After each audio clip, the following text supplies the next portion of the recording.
Okay, welcome back to another day of learning lifelong lessons from our sages throughout the generations. Today we are learning the first chapter, the 10th Mishnah. So we are onto a new set of sages, a new pair called the Zugot. So we have Shammai ve'Avtalion Kiblu Mehem. So we are introduced to new sages, Shammai and Avtalion.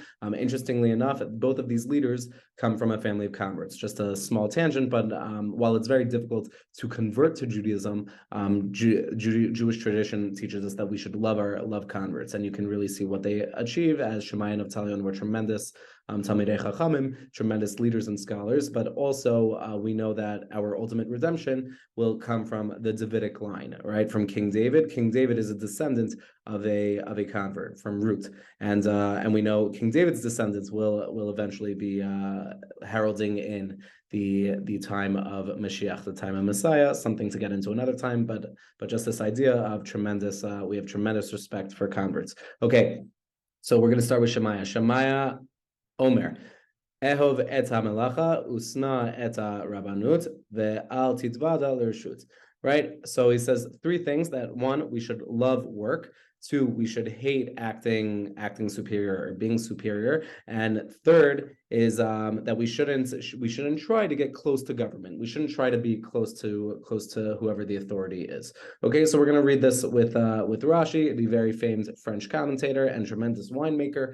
Rashi reads it off as saying, in general, a person who's not working, right? We're going to start with loving work. A person who's not working is not benefiting society and the world, and that's a responsibility that we all have. That we should be involved in this. Also, in general, that we're supposed to love work, right? The Maharal, a different commentator from Prague, says that we should appreciate that we're meant to work. And ultimately, if you're not enjoying your work, you're not doing what God wants you to be doing. You should be engaged in something that you actually enjoy doing, and that'll make it more meaningful. Your work will end up being better, and it'll be a better experience for everyone involved. And these things that we feel love to, that we feel an attraction to, that we enjoy doing, is that's how it's supposed to be. Oftentimes, people say like, oh, if you're feeling that way, it's not supposed to be right. The question is in moderation. Are we doing it in the most appropriate way?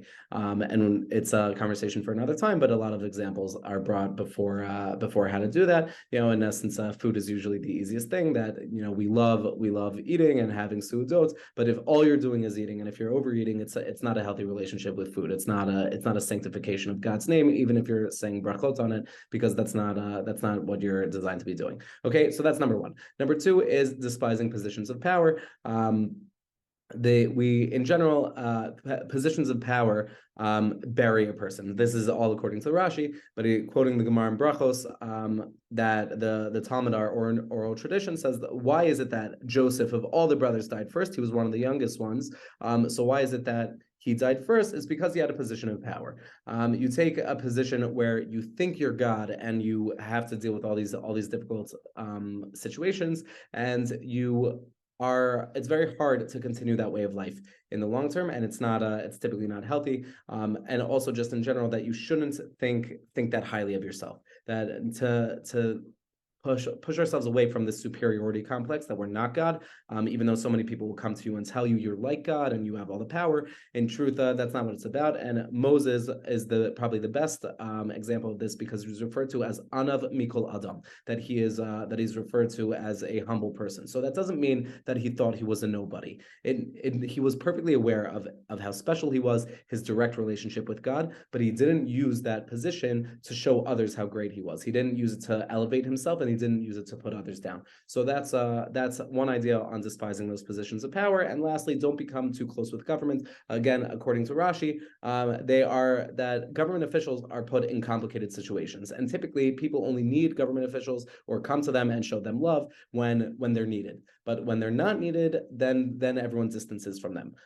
So you don't want to be in this corruptive line of work that has a way of changing people, and people write about this extensively, not just in the Jewish world, but in the secular world and in the non-Jewish world as well. The power that politics and government has on people, that people come in tremendously altruistic, and they want to help, and then as time goes on, their morality begins to erode away, and that's one of the telltale signs. And certainly people can't ever see it within themselves, and they don't listen to those who tell them. So those are those are Shemaya's three life lessons. God willing, we will continue learning tomorrow. Have a great day.